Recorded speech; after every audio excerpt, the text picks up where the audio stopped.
এই মূর্তি নিয়ে এদেশের মধ্যে যা হলো, এই মূর্তির বিরুদ্ধে কথা বলার কারণে আমাদেরকে মসজিদ থেকে বের করে দেওয়া হয়েছে। অপরাধ, আমরা মূর্তির বিরুদ্ধে কথা বলেছি।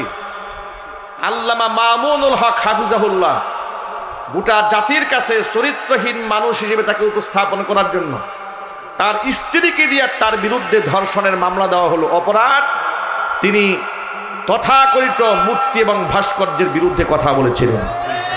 কথা বলতে হবে, ঠিক কিনা বলেন? তিনি বলেছিলেন ভাস্কর্য এবং মূর্তি ইসলাম সমর্থন করে না। নবী করিম সাল্লাল্লাহু আলাইহি ওয়াসাল্লাম নিজে বলেছেন, বুইসতু লিকাসরিল আসনাম, পৃথিবীতে আমাকে পাঠানোই হয়েছে মূর্তি ভেঙে গুড়াইয়ে দেওয়ার জন্য। চিল্লা এখন আল্লাহু আকবার। মক্কা বিজয়ের পরে আল্লাহর নবী 360 খানা মূর্তি নিজ হাতে ভেঙে টুকরা টুকরা করে দিয়েছেন, আর বলেছেন কুল জা আল হক ওয়া যাহাকাল বাতিল ইন্নাল বাতিলা কানা যাহুকা। আমাদের জাতির পিতার নাম কি বলেন তো? সবাই হুজুরে বলে। ইতিহাস ভুলে গেলে চলবে না। জোরপূর্বক নিজেদেরকে জোরপূর্বক জাতির পিতা কাউকে বানায় দেওয়া যায় না। আমরা বারংবার তাদেরকে সতর্ক করেছি। জাতির পিতা ইব্রাহিম আলাইহিস সালাতু ওয়াস সালাম বৈষম্য বিরোধী ছাত্র আন্দোলনের ছাত্র ভাইরা, সংগ্রামী যোদ্ধারা, ঢাকা মাওয়া হাইওয়ে এক্সপ্রেস ওয়েতে, সেখানে নাম ছিল জাতির পিতা বঙ্গবন্ধু শেখ মুজিবুর রহমান এক্সপ্রেস ওয়ে। দেশ স্বাধীন হওয়ার পরেও 24 ঘন্টা যাওয়ার আগেই নামে পরিবর্তন করে তারা দিয়ে দিয়েছে জাতির পিতা ইব্রাহিম আলাইহিস সালাতু ওয়াস সালাম এক্সপ্রেস ওয়ে। আল্লাহু আকবার বলেন। চিল্লা এখন আল্লাহু আকবার। কোটি কোটি রাষ্ট্রের টাকা খরচ করে মূর্তি বানানো হয়েছিল। মুসলমানদের ট্যাক্সের টাকায় নির্মিত হলো মূর্তি। ওয়াজ মাহফিলে বাধা দিয়েছি, জুমার মিম্বার থেকে বাধা দিয়েছি, বারংবার বলেছি। আমাদের সেই কথাগুলো এখনো রেকর্ড আছে।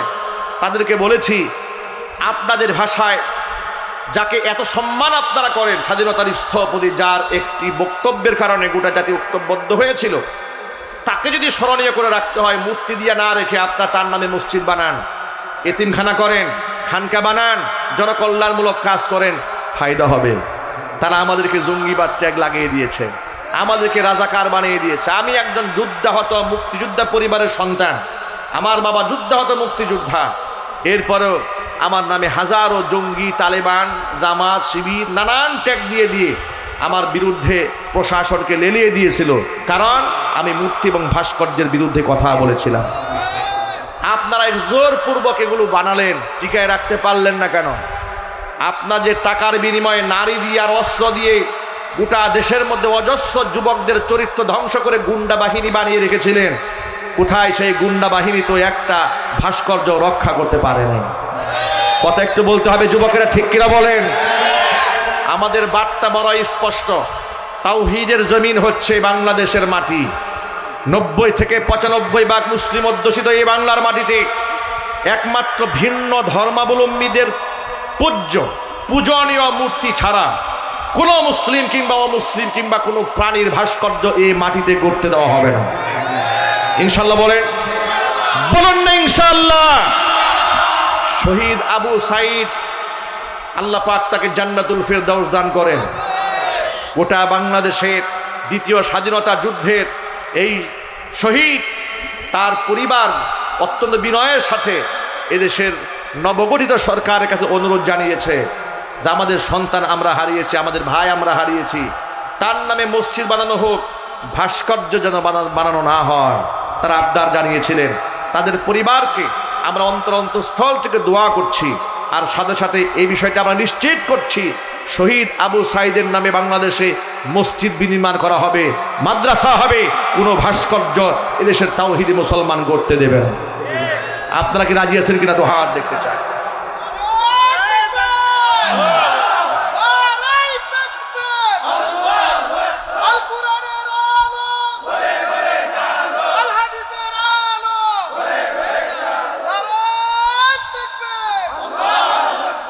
সুতরাং ভাস্কর্যের সাথে মুসলমানের কোনো সম্পর্ক নাই। ইব্রাহিম আলাইহিস সালাতু ওয়াস সালাম জাতির পিতা মূর্তি ভেঙে দিয়েছিলেন, ঠিক কিনা?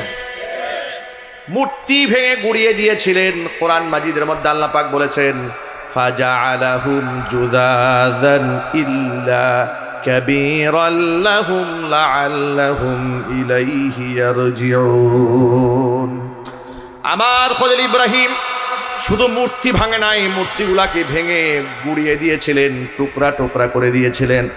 জাতির পিতা ইব্রাহিম আলাইহিস সালাতুস সালামের কর্মটা আমাদের জন্য আদর্শ।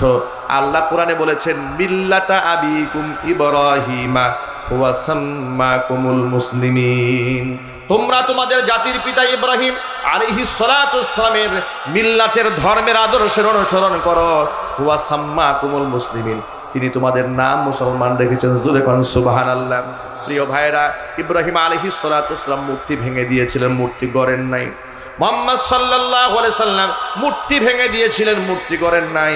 তার আদর্শের সৈনিক আমরাও মূর্তি ভাঙবো, কিন্তু মূর্তি আমরা গড়ব না। আমরা বলি ইনশাআল্লাহ।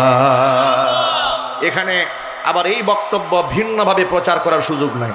অমুসলিম যারা, যেমন হিন্দু, বৌদ্ধ, খ্রিস্টান, যারা মূর্তি পূজারী আছে, ওই সমস্ত ব্যক্তিদের পূজনীয় মূর্তি যেগুলো, সেগুলোর মধ্যে হাত দেওয়ার অধিকার আমাদের নাই।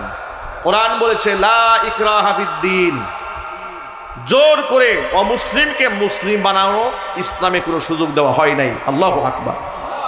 আপনি জোর করে কারো মন্দিরে হামলা করবেন দূরের কথা, কোরআন বলে দিয়েছে ওয়ালা তাসুব্বুল্লাযীনা ইয়াদউনা মিন দুনিল্লাহ ফায়াসুব্বুল্লাহা আদওয়াম বিগাইরি ইলমিন।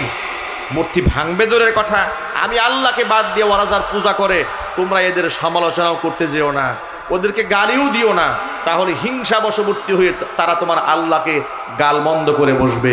এটার নাম ইসলাম। আমরা এটা অন্তরে লালন করি।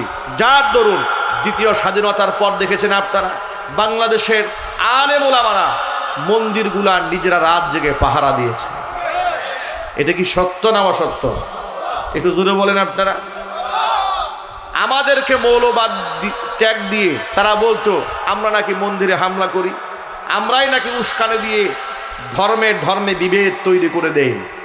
এদেশের মুসলমানরা বারবার প্রমাণ করেছে হিন্দুদের সাথে মুসলমানদের কোনো শত্রুতা নাই, বৌদ্ধদের সাথে মুসলমানদের কোনো শত্রুতা নাই, খ্রিস্টানদের সাথে মুসলমানের কোনো শত্রুতা নাই। এদেশে জনগণ হিসেবে সকলে আপন আপন জায়গায় নিজের অধিকার নিয়ে বসবাস করবে। ইসলাম সে স্বাধীনতা তাদেরকে দিয়েছে। বরং ভালো করে তথ্য উপাত্ত সংগ্রহ করলে এ কথা খুব স্পষ্টভাবে প্রমাণিত হয়, এদেশের মুষ্টিময় বাংলাদেশের মুসলমানদের কিছু শত্রু এই হিন্দুরাই নিজেরাই মূর্তি ভেঙে মুসলমানদের বদনাম করাবার চেষ্টা করছে। কথা বলতে হবে, ঠিক কিনা? আমার কাছে ভিডিও রেকর্ড আছে, আমি এখন আপনাদেরকে বাজিয়ে শোনাতে পারবো কোন কোন জেলাতে নিজেরা মন্দির ভেঙে, নিজেরা মূর্তি ভেঙে দিয়া মুসলমানদের বদনাম করাবার চেষ্টা করেছে। এমন অসংখ্য রেকর্ড আপনারা মোবাইল সার্চ দিলেই খুঁজে পাবেন। এই জন্য আপনাদেরকে মঙ্গল গ্রহে যাওয়ার কোনো প্রয়োজন হবে না।